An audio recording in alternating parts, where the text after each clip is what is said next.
Breaking news from inside the U.S. Air Force. A bomber that first flew when Dwight D. Eisenhower was president is being upgraded to fly until at least 2060. Think about that.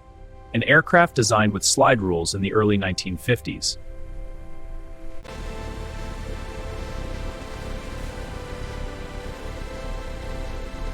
Is now getting a brand new set of engines, a digital cockpit, a modern fighter-style radar.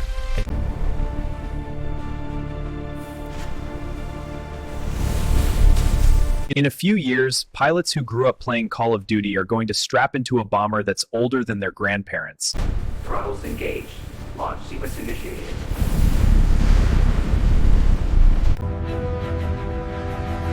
This is not a museum piece. This is the B-52 Stratofortress. You're watching Elite U.S. Millitary.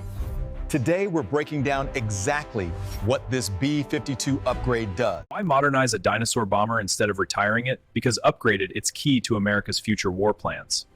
To understand why this upgrade is such a big deal, you have to understand how wild the B-52 story already is. The first B-52 prototype flew in 1952. The B-52H, the version still in service today, entered the force in the early 1960s. These jets were designed for a world of black and white television, punch card computers, and slide rules. They were built to do one main job: carry nuclear weapons deep into Soviet airspace as part of America's nuclear triad. Over the decades, the B-52 saw everything change around it. The B-58 Hustler came and went. The B-1B Lancer was supposed to replace it. The stealth B-2 Spirit was supposed to make old bombers obsolete.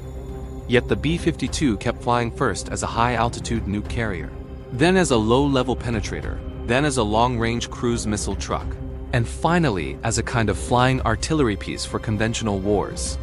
Vietnam? B-52's carpet bombed North Vietnamese targets in Operations Linebacker I and II, the Cold War. B-52s sat on nuclear alert 24/7, loaded with gravity bombs and later air-launched cruise missiles. Desert Storm? B-52s flew 35-hour missions from Louisiana to drop conventional bombs on Iraqi positions. Afghanistan and Iraq? B-52s orbited for hours, dropping precision JDAMs on Taliban and insurgent targets in support of ground troops. Every time a new bomber entered the fleet, the B-52 was supposed to fade into the background. Instead, it adapted. Its huge wings, enormous fuel load, and massive payload capacity made it incredibly flexible. It could carry more weapons, fly farther, and stay in the air longer than almost anything else. But there was always a ticking clock. The TF-33 engines that power today's B-52H fleet are old, 1960s-era turbofans that are noisy, fuel-hungry, and expensive to maintain. The avionics, radar, and cockpit instruments were upgraded many times. But the core system still had Cold War DNA. You can only patch an airframe and its systems so many times before the economics stopped making sense. By the 2010s, it looked like the classic question had finally arrived. Retire the B-52 in favor of newer stealth bombers like the B-21 Raider, or do something more radical: strip a 60-year-old bomber down to its bones and rebuild it for the 21st century. The Air Force chose the radical option. And that's where the insane upgrade really begins. At the heart of the B-52 upgrade is re-engining, giving this old bomber a completely new power plant, after decades of flying on worn-out motors. Right now, every B-52H carries 8 Pratt & Whitney TF-33 turbofans. They're thirsty, they smoke. They're maintenance intensive. The Air Force has been keeping them alive with parts scavenged, repaired, and rebuilt for years. In a modern fight, that's a logistics nightmare. The solution: replace those 8 TF-33s with 8 brand new Rolls Royce F130 engines, a military variant of the same family that powers high-end business jets. These new engines are dramatically more fuel efficient, far more reliable, and require less maintenance. The Air Force expects 30 to 40% more range or loiter time and a big reduction in aerial refueling demands. Visually, the re-engined B-52 will look different. The pylons and nacelles under the wings are being redesigned to fit the F-130s.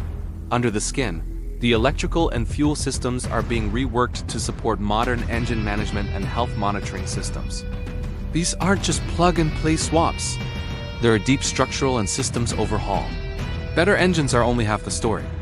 The upgraded B-52s, often referred to as the B-52J, or sometimes B-52H block upgrade, are getting a completely new radar.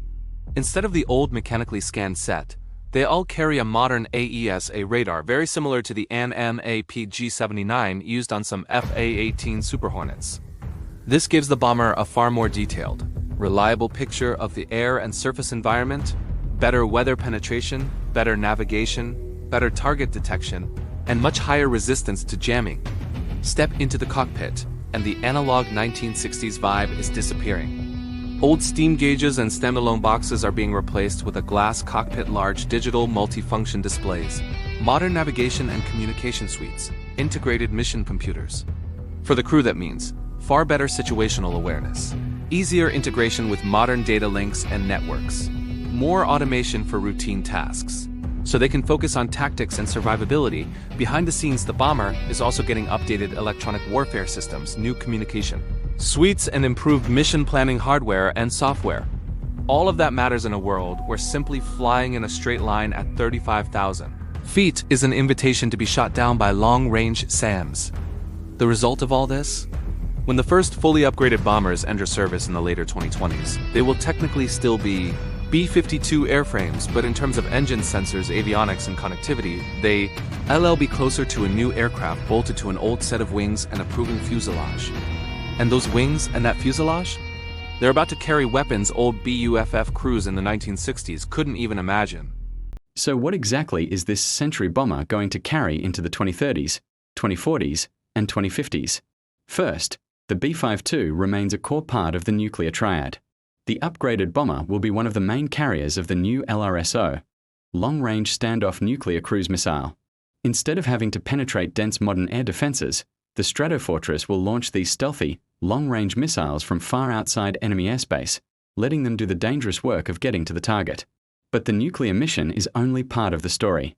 The B-52's conventional arsenal is already impressive, and getting better.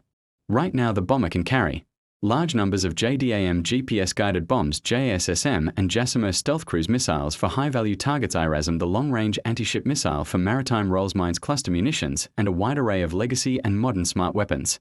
With the new engines and systems. Let's talk about a timeline that will blow your mind. The very last B-52H bomber rolled off the production line in 1962. Now, the Air Force plans to keep them flying until 2060. That means some of these airframes will be nearly 100 years old. Think about that. A pilot taking off in 2060 could be the grandchild of a pilot who flew B-52s over Vietnam. The same exact plane that once practiced low-level nuclear runs over Europe during the Cold War could soon be launching hypersonic missiles at targets identified by satellites and stealth drones. Imagine a crew chief in 2050, working on structural parts installed when John F. Kennedy was president, right next to engines and electronics that are younger than they are. There is nothing else like that in aviation history, especially not for a large, frontline combat aircraft. So why would they do this? It's simple, because the airframe still has life in it. The B-52's basic design, a massive wing, huge fuel capacity, and an enormous payload is still incredibly useful.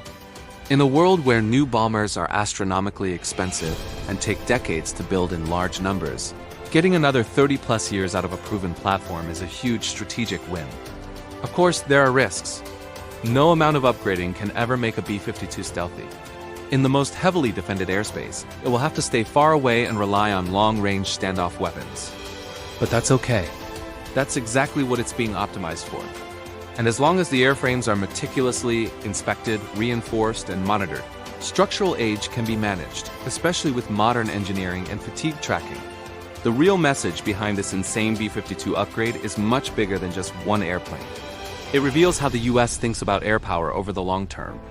Not everything has to be brand new and exotic to be a game changer. Sometimes the smartest move is to take a brutally effective old design and bolt on the absolute best engines, sensors, and weapons the 21st century has to offer. For any adversary looking at the US military, this sends a powerful psychological message. That big lumbering bomber your grandparents saw on black and white TV, it's still here. It's still fully loaded. And now it's carrying weapons that your air defenses in the 2030s and 2040s might not be ready to stop. Because in modern air power, sometimes the most dangerous aircraft in the sky is the one your history books told you was. Supposed to be retired a generation ago. If you want to follow up deep dive on the new B-21, Raider versus the upgraded B-52, a stealth scalpel versus an arsenal sledgehammer, tell me in the comments. Type buff 2060 so I know you made it to the end and you ready for part 2. Make sure you like this video, subscribe, and hit that notification bell so you don't miss our next breakdown. Thanks for watching.